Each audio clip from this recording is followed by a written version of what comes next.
You're listening to Footscray Live. Welcome everyone, broadcasting live from Footscray City College. You're listening to Footscray Live. My name is Luke, and with me today I have Archie, Taylor, and James. My name is Luke. This is the history show, and our special guests today here are Ian Johnston and Steve Wilson, volunteers for the Footscray Historical Society. Thanks for joining us today. Glad to be here. So to start off with, what do you do at the Footscray Historical Society and why is it significant? Well, I'm the president. I've been the president this is my second year. I joined the committee in 2002.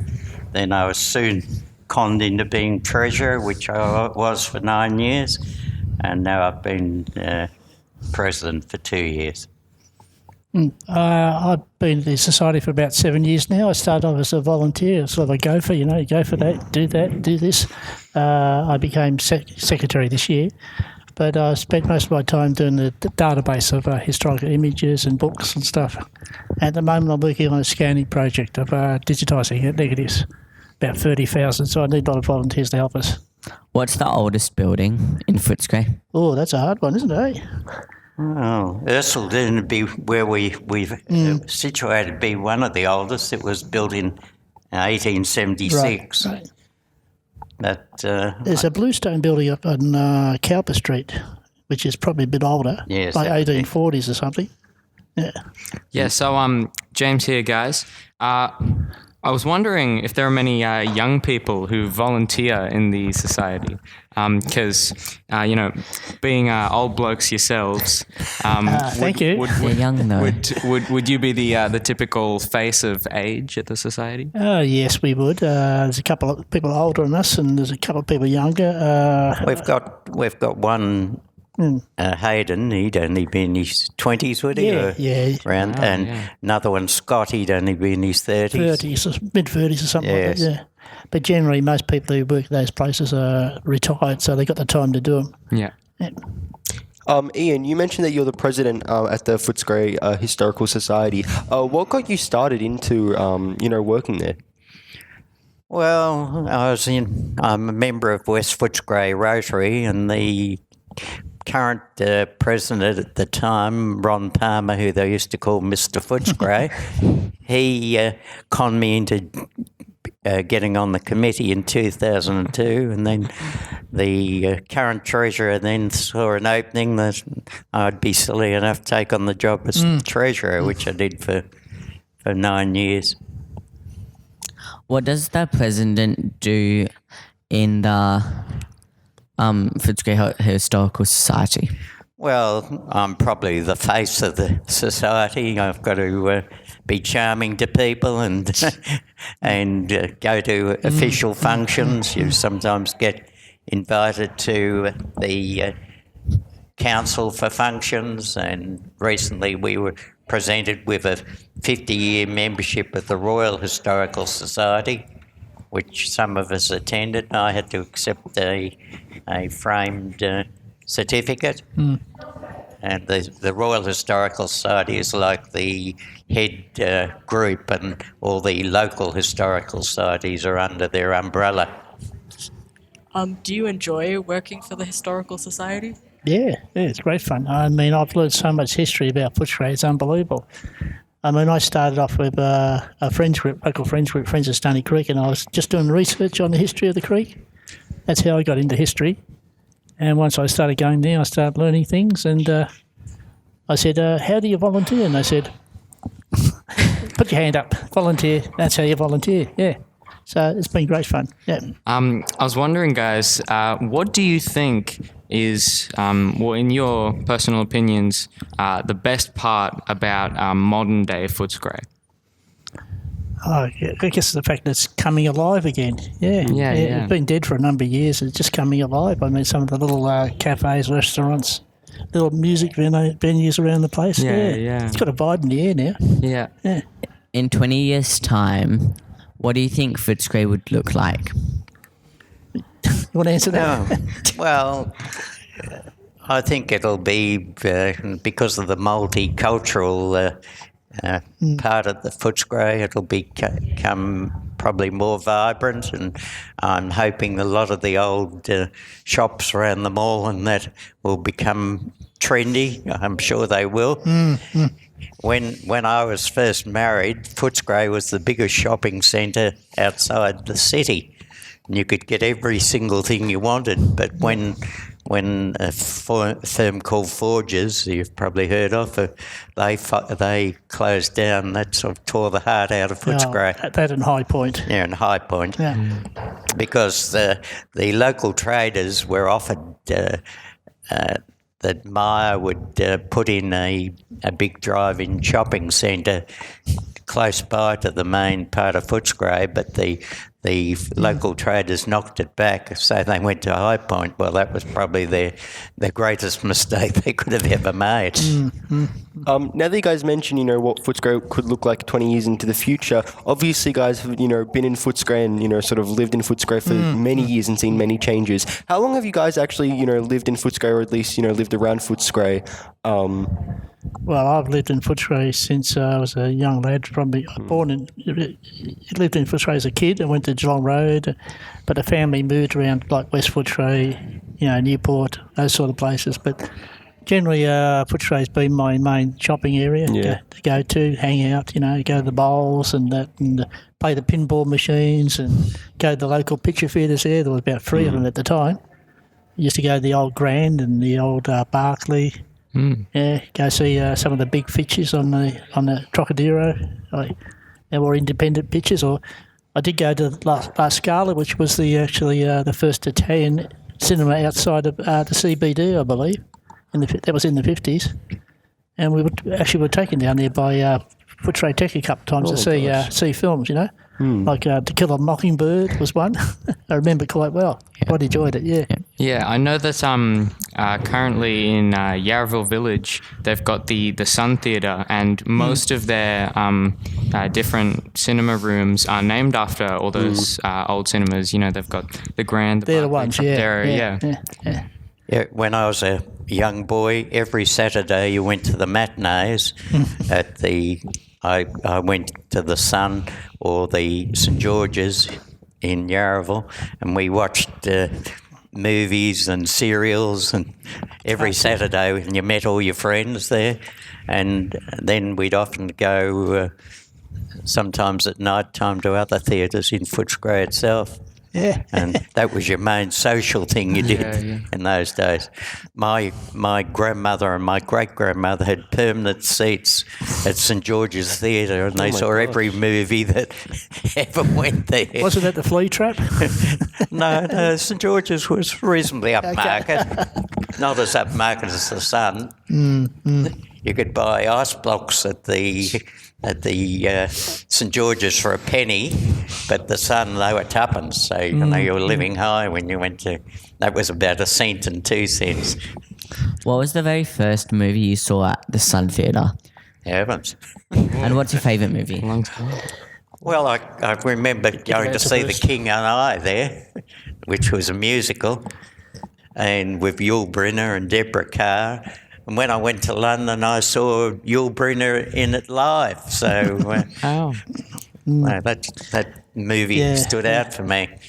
Yeah, the first film I ever saw was at the Barclay Theatre. I was probably about 7, and I saw Bottoms Up, it was called.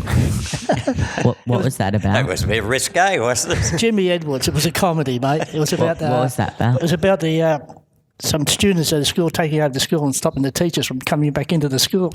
You shouldn't be telling these boys that. I shouldn't be. Quite hilarious. They threw flower bombs and all sorts of stuff at them. But my favourite film... inspiration. Sorry? Thanks for the inspiration.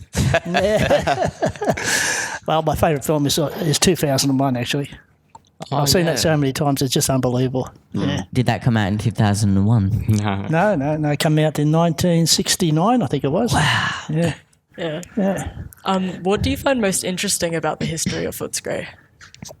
God, I think it's just so varied. So many things happen, So many changes have gone through there, and so many changes with the migrants coming in. So many changes are just up and down to the shopping centre itself. The building, everything's changing basically, and it has been changing since I was a kid. Yeah, I've read a few books about the history of it.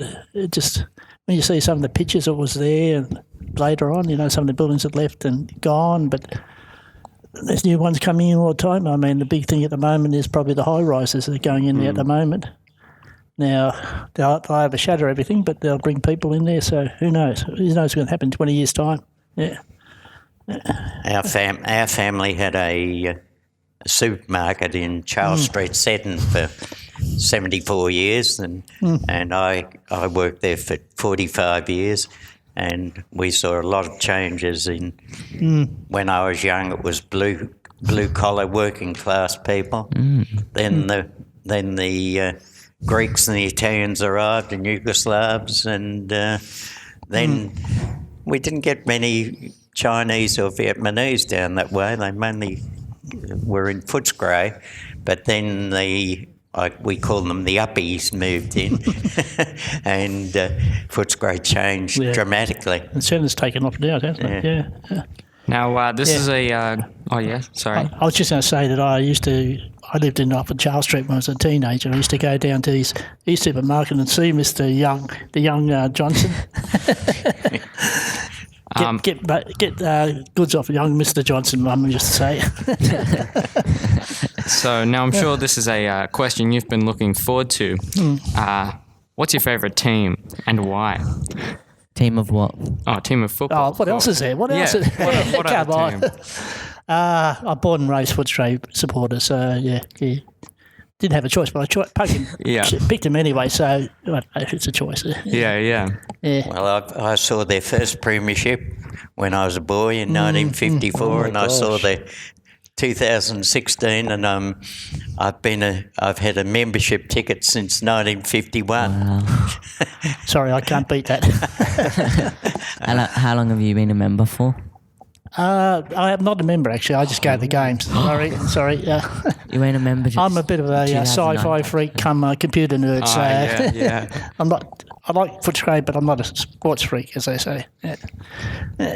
Now that you mention, sort of how you're really into computing, how would you what are your opinions on sort of technology now as it was, just a couple decades ago? I mean, it's changed so drastically. It's just doubling every year, isn't it? Basically, I mean, when I started, I had a what they call a Commodore 64, which was in the memory was in the bytes range. It was like 128 bytes. Yeah. And I upgraded to what was an Amiga. That was fantastic. They had 256 megabytes of memory. Fantastic. Oh my gosh. Yeah. And I remember downloading photos when I first got on the internet and take an hour to download a photo on a little printer. It's fantastic. I mean, really. When we have people come to the society now, we can look up lots of things online for them and get our records from, other sources where once you'd have to wade through papers and books so forth. So it's made life so much easier. You just stream films now, which is incredible. I mean, I used to in the old days, you went down and saw the picture. You wouldn't see it on TV for about 10 years or so. And a lot of times they would actually just bring the old pictures around the theatres. You'd have to go down the theatre to see a rerun of Gone with the Wind, or I remember going and seeing Spartacus in the city in the 70s. It was a rerun. Yeah. That's incredible. Actually, before the radio show, we were just discussing, when you guys were in school, how you'd write with inkwells and stuff like that. And it's just like technology, not just necessarily electronics, but just the way things work. Everything's a lot more easier and sort of compact and less messy even with pens. How would you say what are your opinions on that? Maybe do you like sort of having to put a little more effort into the simple things, because now just with so many things, not just electronics or the internet, but so many things are at our fingertips and so many things are easier. Even just remembering things. You can just go on your phone, write it down on your phone. Sure. Would you say, did you like it? Back when you had to put in a little more effort. And sort of it makes old memories more sort of valuable, or. Actually, I like it now because I could actually find more stuff than I could ever find, I mean, sometimes... You hear old people say about the good old days, but I won't give my opinion of the good old days, but you want to do a research project and you have to go to... When I was at Tech, of course. You'd have to go to the library, you get out a book that's probably about 10 years old or something like that. That's the only information you could ever find. Nowadays, you just go on the Google or, internet, what's its name, Wikipedia, Well, you got to be sure of that, but Would you believe I've got 25 sets of encyclopedias at Oh home? my gosh. I believe that. He's got a hoard of books, haven't you? But I mainly look up online when I have to find something. Probably my grandchildren ring me up and want information about the Ottoman Empire or something like that. But I often find that there's so much information online. If you go to an encyclopedia, you can get a brief synopsis of the article. That's as long as it's something in the past. If it's something in the future, well, the encyclopedias are useless. Did you ever get to use a typewriter in school? No, I didn't. I remember buying one, but I was so awkward to use it. I never used it. So yeah. No, I use the computer now when I do documents and stuff. Is that good or not? Yeah, it's fine. I can make corrections, read it over, re-edit it, Do you ever get add pictures to it, all sorts of stuff. Do you ever get distracted by your work by playing like video games? I love watching old science fiction films, so I get distracted doing that. No, I'm not into video games. I get a bit dizzy when my grandchildren try and get me to do them with them. Yeah, but I've got a huge collection of sci-fi books. Probably got as many as you, but they're all paperbacks of some of the 70s and 80s. And I've got thousands of That's my other history thing, books. Yeah, right. To everyone who's just joined in, you're listening to the History Show on Footscray Live, and our special guests today are Ian Johnston and Steve Wilson, volunteers for the Footscray Historical Society. Now that you guys were mentioning, sort of old encyclopedias and history books, and just school in general, do you reckon school is easier nowadays or back then? Yes and no. I think there's more pressure now. Yeah. My eldest granddaughter's just completed VCE, and I think she gets the results on Thursday. And there is a lot of stress put on students these days, especially when they get to that level, where I think because jobs, when I was growing up, you normally often followed your father's profession, and the girls, unfortunately, they were really treated as if, they're going to get married, so they don't really have to be educated that well. And sometimes girls did want to be educated, and then they'd have to fight against their fathers mainly. Yeah. Because that the fathers thought, what's the use of me paying for them to go to uni when they're going to get married? Because in those days, when you're married, there were very few jobs for women once they were married. Yeah, that changed. I saw that change come through when I was going through school and work. That change came through. It's a big change, actually. Yeah. And it changed 100% for the better. Yeah, for sure, yeah. Did your granddaughter who finished VCE, did they go to this school? No, she goes to Westbourne. Not anymore. That's called something else. I have not a clue about names of schools and stuff. Now that Ian, you were discussing your granddaughter graduating VCE, my sister actually, personally, she also just finished year 12 and now she's about to get her results on Thursday. Do you think, that stress and pressure, where do you think that comes from? Like, do you think it comes from the schools or, maybe just family or friends?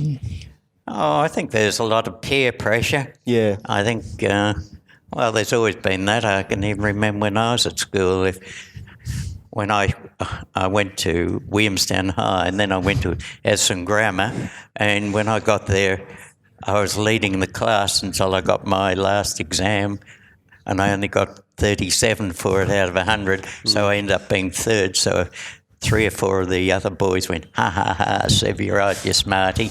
Oh, no. So there was even peer pressure in those days, but it's a hell of a lot more these days. I think trying to find a job after you leave school is the hardest part. I mean, when I left school, I just walked in what they call the employment office and grabbed a job off the board, and he had a job 7 days later. Yeah, even like I know, like my mom happened, like the exact same thing sort of happened to her. Yeah. She works for the Victoria Barracks. I mean, like the Department of Defence, and like it just like not even that long ago. You could just walk in, get a job, and now it's so much more difficult. You have to go contact certain stores and ask them, and a lot of the times you get rejected. And obviously university and stuff like that. It's crazy. You need a lot more qualifications now definitely. than what you had when. In Footscray, when I finished school, I think the percentage of kids that ended up at university would have been minuscule. There were hardly any kids went to university, especially in the Footscray area. Yeah, we couldn't afford it. Yeah. They didn't bring in free education until about a couple of years after when Goff got it. Yes. But I left before Goff, and I went to work, and I couldn't go for a higher course. We couldn't afford it. Dad said, "Sorry, that's it, son." Going back to the AFL thing, did you play AFL growing up? No. I played football at school and occasionally for local clubs, but I was more into cricket. Oh man. I was secretary of Seddon Cricket Club down at Hanmer Reserve for many years, and I captained one of the sides down there years ago. But I always went to watch the football in winter. My answer is no. I played a couple of games at school, and that's about it. Yeah. Question? Now that you guys are just talking about, sporting, do you reckon sporting has changed in Footscray? When you guys were growing up, I think, now I think it's a lot more different. Yeah. Oh yes, it's far more professional. Even the top footballers, they would. They'd turn up for training about half an hour before the end because they all had jobs. They weren't professionals in those days. No. And they'd kick the ball around a few times, and that was their training for the week. And they must have been totally unfit, because I can even remember, I shouldn't tell young men this, but I can even remember at three-quarter time, they would often stand in a huddle to listen to the coach, and half the team would be smoking on the field. That could never happen and now. then, of course, after when the siren would go to start the last quarter, they probably were totally out of wind because they'd been puffing on their cigarettes previously. Oh my gosh. Yeah, but the facilities were a lot more primitive. The grounds were a lot less turfed and all that sort of stuff. Just hard dirt, most of it. Yeah, the Witten Oval was like a mud heap for half the year. Yeah, you go down there and watch them scrag around the mud, and I remember watching a game, but they kicked all day and only scored 1 point because it was so muddy, Yes, rainy. I went that day when Footscray were playing Fitzroy in 1953. No, I didn't know. And Fitzroy hadn't scored until about 5 minutes before the end, and their captain, who was a Brownlow medalist, kicked it off the ground for a goal, and that was their only score for the match. And half the ground was covered in water. It would be abandoned these days. Yeah, for sure. Yeah. I have a question about Footscray, which is modern Footscray kind of has a reputation for drug usage and homelessness. Do you think historically this was similar, or if these issues were common in Footscray before? I think they've come and gone. I think the 50s were pretty bad. There were a lot of gangs around in the 50s, but later on it became more quiet and calm when people had full employment. Certainly in the last 20 years it got bad, and it seems to be improving now anyway. So I assume there were drugs around when I was growing up, but they were well and truly hidden, and the average kid wouldn't have known a thing about them. I think in those days it was mainly some of the upper class indulged in drugs, not with the people from Footscray. Yeah. I think the drug of choice in those days was mostly beer. You go down the pub and drink beer all day, or, for half an hour before lunchtime and afterwards. Yeah, not that I ever drank much beer, because I remember the first job I got in the city. They took me down to the pub, and it was just hordes of people. They're just chucking about beers. There was sawdust on the floor. Oh no. So it was just, I don't know how they can enjoy me now, that sort of thing, really. Yeah. That brings our show to an end. Thank you for joining us, and Ian and Steve. That was Ian Johnston and Steve Wilson, volunteers for the Footscray Historical Society. My name is Luke, and I'd like to thank my panel, Archie, Taylor, and James. This has been the History Show on Footscray Live. Thank you. Thank you, guys. For today's complaint.